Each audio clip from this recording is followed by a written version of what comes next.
Menyembah berhala syirik tuan-tuan. Tidak menyembah berhala boleh juga berlaku syirik. Dengan cara dia mengatakan bahawa ada lagi kuasa lain selain daripada kuasa Allah Subhanahu wa taala. Ada lagi perbuatan lain selain daripada perbuatan Allah Subhanahu wa taala. Itu pun namanya syirik itu tuan-tuan.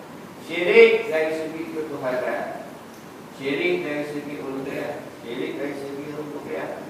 Dan kadang-kadang manusia menjadi kafir bukan sebab ketuhanan, tetapi juga sebab dari kenabian. La ilaha illallah Muhammad Rasulullah kita tak tahu. Jadi tak boleh. Kita syahadat asyhadu an la ilaha illallah wa asyhadu anna Muhammadar Rasulullah. Kita ada dua. Kalau jadi syahadat kita kata. Agak-agak la ilaha illallah saja. Muhammad Rasulullah tak perlu kata. Jadi tak boleh. Muhammad Rasulullah.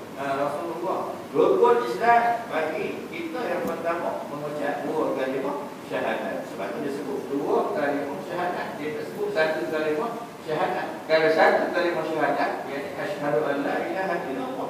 Yang kedua kan? Yang kedua asyhadu anna Muhammadan Rasulullah. Kalau ada dua tu baru sah. Kalau tak ada salah satu.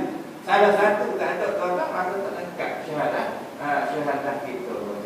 Jadi di sisi kita ahli sunnah tuan-tuan, rukun Islam yang pertama mengucap dua kalimah syahadat. Ada pun di sisi Syiah tuan-tuan mengucap dua kalimah syahadat ada. Ada orang Syiah tak? Tak ada Syiah di sini. Kalau ada Syiah biar dia tahu tuan-tuan. Ikut Syiah dia tahu. Rukun Islam bagi Syiah dua kalimah syahadat ada tuan-tuan. Apa dia? Digantikan dengan wali khalifah. Rukun khalifah maksudnya wajib menetapkan selepas daripada kewafatan Rasulullah, khalifah itu mesti diserahkan kepada Sayyidina Ali radhiyallahu anhu. Itu rukun dia tuan. Sebab itu sekarang ni Syiah dia masih lagi memperjuangkan tentang wilayah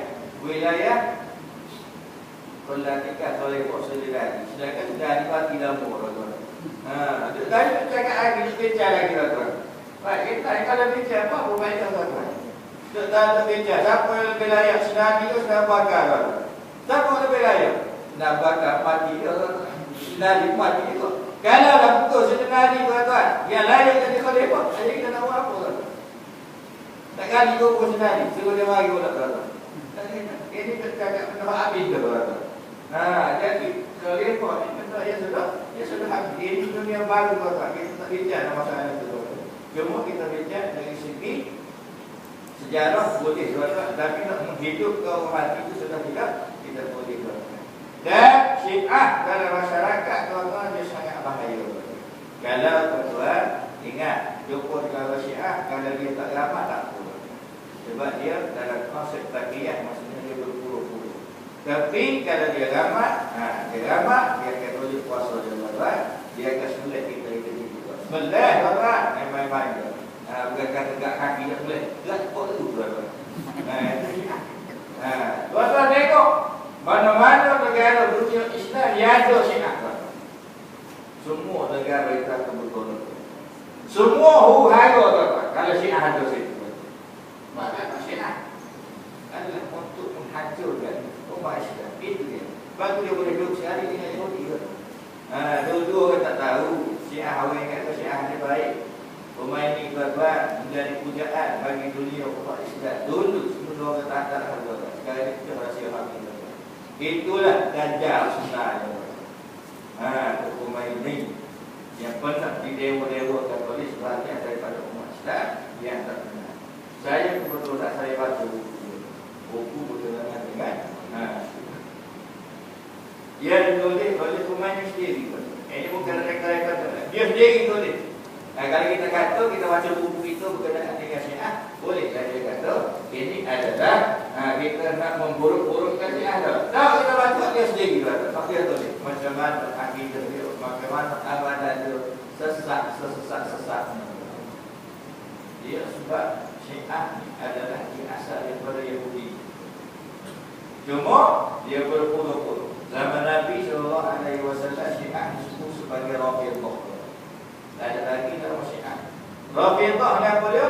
Dia ada satu kumpulan yang mendakwa pencinta ahli bait, pencinta kepada keluarga Rasulullah, tetapi dalam masa yang sama dia dalam dia merosakkan akidah umat Islam. Dia menyembunyikan kekufuran dia, tuan-tuan.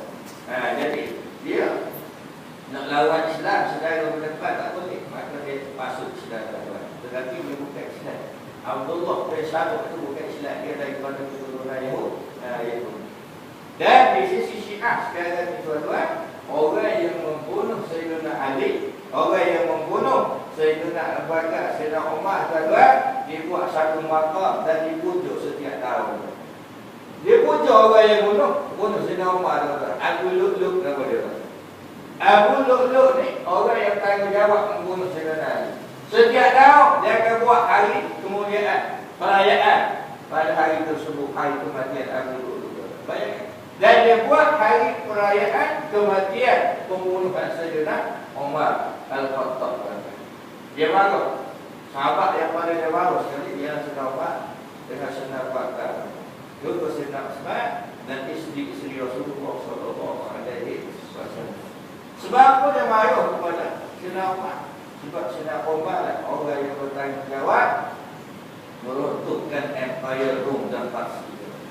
Syiah daripada Rom, Yahudi daripada Rom, Yahudi daripada Parsi. Jadi siapa yang meruntuhkan empire Rom dan Parsi? Itu zaman Sayyidina Umar. Sebelum Umar masuk Baitul Maqdis, Umar ni jatuhkan dulu kerajaan Rom dan Parsi, tuan-tuan. Sebab tu dia berdetak dengan Sayyidina Umar. Demikian juga dengan Salahuddin Al-Ayyubi, tuan-tuan.